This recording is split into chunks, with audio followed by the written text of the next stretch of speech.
É isso aí, amigos da TV Poker Pro. Eu sou Sérgio Prado, estou começando aqui mais uma edição do Metagame. Nesse final de semana, a gente teve a disputa do evento principal do EPT Sanremo lá na Itália e tivemos uma conquista histórica, na minha opinião. Para debater aqui comigo, nada melhor do que o narrador, a voz da TV Poker Pro, Victor Marques, que fez a transmissão ao vivo aqui nesta segunda-feira. Tudo bom, Vitão?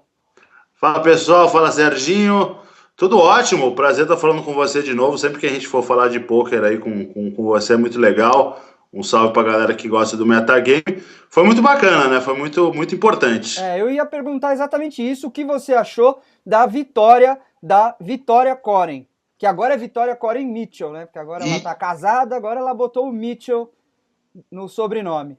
isso, a Vitória Corey Mitchell começou jogando bastante duro a Vitória, né, e chegou lá no título, cara, eu achei muito importante, Serginho, ter um bicampeão é bom para a história, né? Eu acho que tá faltando isso no BSOP, não quer dizer que o BSOP seja ruim, nem nada disso, mas tá faltando. É legal, né, para a história a gente ter isso. E, cara, e ser uma mulher que nem a Vicky Corey é, né, que é uma pessoa que fala pelo poker, né, é embaixadora do poker aí, foi muito bacana, muito legal. A repercussão que isso teve, eu achei muito bom. Né? É, a gente E às acho vezes que fica ainda muito vai vir mais repercussão por aí. às vezes a gente fica preso naquele negócio técnico que no começo da mesa final ela não jogou bem, mas depois ela jogou muito bem, cara. Depois ela valorizou muito, se é que poderia valorizar mais essa conquista dela mesma aí, jogando muito. Né? E eu acho que, como você falou, ainda vai repercutir muito mais. Né? Tem várias coisas que a gente pode levantar aqui, só nessa sua fala inicial. Uma das coisas que eu falei no blog é assim, ela sempre foi vista, apesar de ter sido a primeira mulher a ganhar um EPT, ela ganhou um EPT Londres em 2006, na temporada 3, jogando em casa mesmo, que era o cassino que ela frequentava e tal. Ela sempre foi vista, assim, por exemplo, se a gente for comparar, vamos dizer como o Thiago Camilo aqui no Brasil. Apesar de jogar muito, de ter várias conquistas, vai ser sempre visto como um esportista que está jogando pôquer. Ela também, ela é vista como uma personalidade de TV, uma escritora, jornalista famosa que joga pôquer. Só que ela tinha um título gigante no currículo e mesmo assim não tinha todo o respeito, não só dos companheiros, mas acho que também do público mesmo, né? Ela era tratada como uma celebridade que jogava pôquer e ganhou um torneio grande. Agora você acha que isso vai mudar com essa segunda conquista? Eu acho que deveria já ter mudado, né? Acho que a Vitória representa tão bem o poker quanto as outras atividades dela, né? Na televisão, como escritora e tudo mais. Acho que já deveria ter mudado. E se tem alguma hora para agora mudar de vez, é essa, né? Eu acho que. E também acho, falando do Thiago Camilo, também acho que ele merece o respeito que os grandes jogadores do nosso país eles têm, porque Exatamente. ele tá no mesmo nível deles e traz uma publicidade muito boa para o poker aqui no Brasil, que o Brasil ainda precisa. Talvez lá na Inglaterra não precise tanto, É. mas eu acho que a Vicky Corey é fundamental nesse sentido, né? Ela é talvez o nome mais forte do poker lá na Inglaterra, justamente por causa dessa coisa dela aparecer muito na televisão, e é uma pessoa que fala muito bem. Então ela é uma representante do poker perfeita, assim, uma embaixatriz do poker de primeira para a Inglaterra. Essa comparação com o Thiago que eu fiz foi muito nesse aspecto também, de que Foi muito sempre feliz. vão pelo lado da celebridade, da coisa do off-poker, claro, principalmente as mídias que não são do poker, porque a gente que conhece sabe muito bem do valor da Vitória quanto do valor do Thiago. É, Outra coisa que foi importante é esse negócio de ter sido uma mulher, né? Que são duas coisas. Uma pessoa que fala muito bem, que representa muito bem o poker, conseguiu fazer esse bicampeonato e ainda é uma pessoa do sexo feminino que é mais genial ainda, né? com certeza. E, cara, se a gente for pensar bem, né? As pessoas mais importantes aí, mais conhecidas do poker inglês, podem ser ela e a Liv Bory, né? Podem É, ser duas mulheres. Tudo bem que tem o Jake Code, que tem o Moorman, né? Que tem o Devil Fish Ulliott, que é um cara muito famoso e tal. Mas se você pensar no poker britânico hoje, né? Como um todo, é. eu acho que as duas estão no nível muito de representatividade muito grande, né, Elas Sam? E é legal, né? atraem muita mídia porque são mulheres, sabem falar muito bem, sabem se vender para a mídia muito bem, então acho que isso atrai muito. O problema da Vitória é que ela, assim, ela joga muito pouco, justamente por ter É, essas outras atividades. Então, às vezes, ela não aparece tanto e ela fica com essa cara de amadora, entre aspas. Mas eu sempre gostei do jogo dela, ela sempre que ela joga nos torneios, ela chega longe. Ela tem esse jogo duro, ainda mais chegando numa FT com um short stack, né?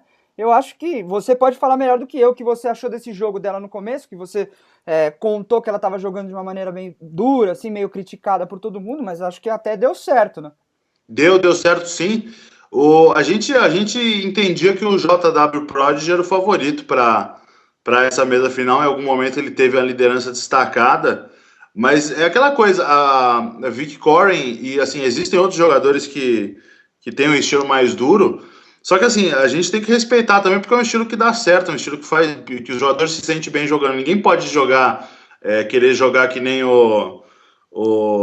sei lá, o Ariel Bahia, se você não for o Ariel Bahia, entendeu? Se você não tiver a agressividade ali, você não pode ser um Gabriel Goff se você, entendeu? Se você é o Zé da esquina, entendeu? Você tem que começar jogando como Zé da esquina, se sentindo bem, aí você vai ser lucrativo, vai jogar bem, jogar direito. Mas então a Vic Coren, pô, tem um jogo efetivo, e a gente tem que respeitar isso daí, mesmo sendo um jogo duro, né? Não é um espetáculo, mas é bom, cara. É bom pra ela, e isso é legal. Tem um fundamento do poker, que é daquele famoso poker do livrinho mesmo, que a gente lia, sei lá, desde o Sklansky. Sim. Você deve lembrar disso. Que é aquela coisa, quando você for jogar numa mesa cheia de maníacos, você tem que jogar mais duro e tal. Hoje em dia, acho que todo mundo tá jogando um estilo de poker mais pra frente. Eu acho que às vezes é inteligente até você saber adaptar seu estilo pra jogar um pouco mais tight, assim, e chegar longe. Acho que é isso que ela fez. Não tenho dúvidas disso. E fundamentalmente jogar como você se sente bem, né, cara? Não é o que eu falei, não adianta querer barbarizar o jogo aí, jogar que nem o Michael Misrati apostando flop, turn e river, tá com 100 big blinds numa hora, depois tá com 3 big blinds, depois tá com 200. Se você não se sente bem, não dá pra jogar. Não precisa você entrar, você falar que é baralhão, que é agressivo, se você não entendeu? Eu acho que ela joga bem esse poker que busca a sobrevivência no torneio, tá sempre com ficha. Se você tiver sempre com ficha, o que vai acontecer no final do torneio? Você vai ser o campeão, né? Exato. Essa é a lógica do poker. Enquanto você tiver fichas, essa coisa da sobrevivência ela tem muito bem. E ela sabe explorar isso muito bem, principalmente com a imagem dela. Eu tava falando que ela não joga muitos torneios, não é uma pessoa que joga muito online por causa das outras tarefas que ela tem, mas quando ela aparece, ela sempre se destaca. Eu já fiz muitos programas lá na ESPN, não só torneios de celebridades, mas também torneios grandes que ela chegou longe, né? Eu acho que a Vicky deveria jogar mais torneios live, fundamentalmente, né? Online, nem precisaria jogar. Eu acho que uma presença maior aí em torneios live seria até bem legal, assim, de vê-la jogando. Online a gente não pode transmitir, né? Daí eu puxo um pouco puxa um pouco pro meu lado aqui, né? Mas eu acho que seria legal ela jogar mais torneios live. Seria legal o Thiago Camilo poder jogar todos os BSOPs. A gente sabe que coincide muito com as datas dele, né? Com as datas da Stock Car, né? Que eu gosto muito, inclusive. Mas seria muito legal esse pessoal aí que joga poker bem, né? Muito bem, e que não é 100% profissional, que nem o Fabinho Freitas, por exemplo, né? Sim. São esses jogadores que já saíram dessa categoria de jogador recreativo, de celebridade, e jogam mesmo. O cara é bom mesmo, o cara é bom, o cara é regular, é craque, tem que respeitar. Vamos falar uma coisa que você falou também, eu conheço muita gente que participa e faz a cobertura do EPT regularmente, né, a mídia lá de fora, e eles tinham, né, mesmo o pessoal que organiza o torneio, eles tinham uma inveja muito grande do LAPT por causa disso. Que o LAPT já tinha um bicampeão, né? Quando o Nacho ganhou 2 torneios seguidos e tal, eles falaram, a gente já tem 10 anos de European Poker Tour e nunca teve isso. Agora a gente teve. Exato. Você falou do BSOP, que também é um circuito que está já atingindo quase uma década e nunca teve um bicampeão. Por que você acha que é importante ter um bicampeão num circuito importante como esses que a gente citou? Eu acho que a gente marca a história, né, do torneio. A gente aponta para a direção assim, falar, olha, o torneio tem um bicampeão e aumenta a procura pelo torneio, né? Falar, olha, tem um ídolo aqui que foi forjado nesse torneio. Eu, por exemplo, ganhei um BSOP, por exemplo. Eu tenho chance de ser esse bicampeão ainda, né? Mas claro que é difícil de acontecer, porque eu nem jogar jogo mais. E eu torci, não é que eu torci, mas, cara, ia achar muito legal, por exemplo, o Caiafa ter vencido em Florianópolis, ele tinha chegou chance muito de ser. perto, né? O Breda no BSOP Millions, o Breda que ganhou o BPT e BSOP. Exatamente. Porque eu acho legal essa estatística, essa marca histórica, entendeu? Cria um interesse pelo torneio, né? Outros jogadores vão querer ser bicampeões e eu acho muito legal. Acende a disputa, não só pelo ranking, mas pela conquista de ser bicampeão, tricampeão. Acho muito legal, acho muito importante. Uma coisa que eu falei no blog, né? Eu escrevi para o espn.com.br, para o blog que eu tenho lá. Não é só também. Claro, eu falei que eu torço quando o poker faz história, eu torço muito para isso, para que aconteça. Porque também a gente consegue, de uma maneira ou de outra, mostrar para as pessoas que estão fora que a habilidade pesa muito mais do que a sorte que está envolvida ali. No momento que a gente tem um circuito como o EPT, como o BSOP, que tem uma média de 500, 600 jogadores por etapa, se a gente fosse pela matemática pura e simples, iria demorar décadas para acontecer um bicampeonato. E a gente vê que acontece justamente por isso, porque existem jogadores mais habilidosos que os outros, não é a sorte. Então eu acho que isso ajuda muito o poker crescer. A gente fala, tivemos um bicampeão, um tricampeão, é o que você falou, atrai uma mídia e atrai uma mídia com um olhar diferente, né? Exatamente. Eu acredito que, se a Copa do Mundo todo ano fosse vencida pelo mesmo time, talvez não tivesse uma mística do torneio, né? Talvez não tivesse tanta adoração pelo torneio, né? As 500 milhas de Indianápolis, que é super aleatório, por exemplo, mas, você tem o Al Unser Jr., que venceu várias vezes, o Emerson Fittipaldi venceu 2 vezes, né? A Fórmula 1, o Schumacher, o Prost, o Senna e tudo mais. Então tem que ter campeões destacados aí para a gente poder contar a história do esporte a partir desses campeões, né? Não só a partir do interesse do esporte, né? Do poker é a habilidade, é o espetáculo, então a gente pode contar a história a partir dos ídolos também. Eu acho que isso é fundamental, porque como você falou, por exemplo, da Copa do Mundo, a gente sabe, por exemplo, que a Costa do Marfim vai para uma Copa do Mundo com chances de ganhar, claro, mas são muito pequenas. É difícil. É difícil. O Brasil vai para uma Copa do Mundo com chances muito maiores. Eu acho que se as pessoas passarem a entender que no poker isso existe também. Tem pessoas que têm muito mais chances de ganhar o evento do que outras. Eles que estão muito mais bem preparados, eles têm mais habilidade, estão na frente do que os concorrentes.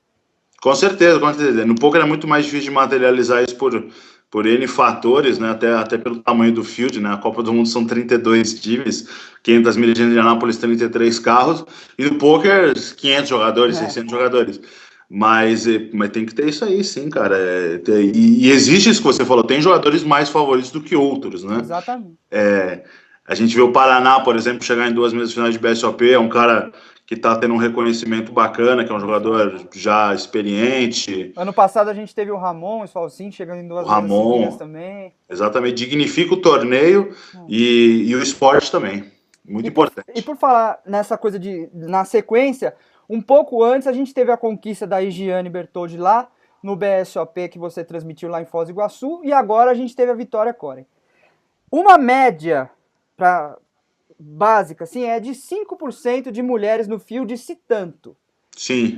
Você acha que agora, por exemplo, se o field for começar a equilibrar, vamos dizer que um dia a gente tenha 40% de mulheres jogando no torneio, você acha que aí vai estar realmente em igualdade de condições, os resultados vão mostrar isso? Você acha que as mulheres têm um favoritismo, só não tem mais vitórias porque elas são uma parte muito pequena do field? Como que você vê essa questão da mulher no poker? Não, ainda não acho que a mulher tem um favoritismo, muito porque, pelo menos aqui no Brasil, a gente está vendo agora uma continuidade, né, de mulheres no field, né? A gente via muito antes uma mulher jogar o torneio, e até que bem, né? E depois não continuar, né? Você vai lembrar melhor dessa história do que eu, porque você estava lá, acredito eu. No PCA teve a Dona Rosa Amélia lá, que foi muito bem. Foi 2009, isso? 2008. 2008. Foi o primeiro main event que eu cobri lá. Isso, Dona Rosa Amélia foi super bem lá e depois não continuamos ver a Dona Rosa Amélia, né? Ela jogou o BSOP da temporada passada, isso, Costa do Sauípe. Mas depois de 5 anos, né? Sim, então, não, eu entendo isso que você está querendo dizer. Aí, agora, a Maridu era um estandarte do poker também, mas aí sumiu, né? A gente não via mais. aquela coisa. Então agora tem uma continuidade de mulheres, um convívio das mulheres com aprendizado de pôquer. Então eu acho que isso aí pode levantar ela assim. Mas eu não vejo ainda que as mulheres sendo melhores do que o homem, principalmente pela massa crítica e pela falta de continuidade. Agora, quando tiver, Eu acho que ia ser elas vão ser muito interessante. fortes. Se a gente tivesse uma amostragem de 50% do field masculino e 50% feminino, e a gente tivesse, sei lá, uns 100 torneios aí para analisar, eu queria ver se ia ter a vantagem de algum sexo, se alguém ia sair na frente com isso. É uma questão bacana. Isso seria bem interessante. Vitão, mais uma vez eu te agradeço demais. Que isso, Obrigado. Parabéns por você ter participado desse momento que eu acho que vou reforçar aqui, que eu acho que é histórico. A gente precisa dessas conquistas, eu acho que o esporte é feito disso, desses momentos que se destacam, né? E a gente pode lembrar para sempre. Então, parabéns por você ter eternizado isso aí, pelo menos para os ouvintes da TV Poker Pro. Cé, obrigado pelas palavras. Realmente um privilégio. Participei também da vitória da Higiene, e isso engrandece muito o currículo, né? O meu currículo. Eu acho que também tá na história aí, tá para todo mundo ver. E é um privilégio muito grande. E também participar do teu programa é um privilégio. A gente está junto nessa, não é de hoje. Tá certo. E o programa tá muito bom, fico muito feliz de participar. A gente trouxe as nossas conversas de boteco para frente das câmeras aqui, né? E faz tempo que a gente não se vê no boteco, né? Vamos marcar. Com certeza. Ou qualquer coisa no próximo Metagame a gente traz uma cervejinha aqui, pelo menos bate-papo tomando uma. Eu cheguei já. Tá bom, Vitão, obrigado. Valeu, meu irmão. Um abraço. Tchau. Tchau. Esse Metagame vai ficando por aqui, então na semana que vem a gente volta com mais debates sobre o poker. Até mais.